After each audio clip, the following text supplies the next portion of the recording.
Hello, in this video tutorial, I'm going to show you how to post on Reddit mobile. So this is a very easy and quick tutorial. So to post or comment something on Reddit, all you have to do is just simply click this pencil icon at the right top corner. Okay, so when you tap that one, you can see options like text or link. So you can post a text and you can post a link. So for text, all you have to do is, of course, select a community. And then after that, you just have to type everything here, a question or idea or something that you want to share. Okay, so add an interesting title. Let's just say question.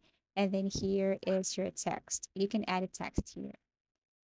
Okay, for example, how much does it cost to travel abroad? And of course, you should expect, or you can expect that lots of people will answer this one. Okay, and then for link, you just have to tap X and then tap link.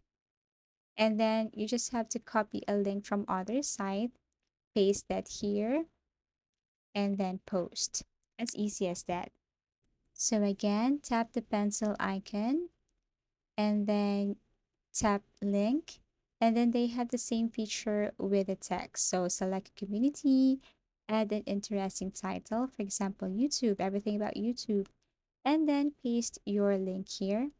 For example, this one. This is just a tutorial example. So tap post, and probably you can see the result here. So if you find this video helpful, please give it a thumbs up. Subscribe for more video tips and video tutorials.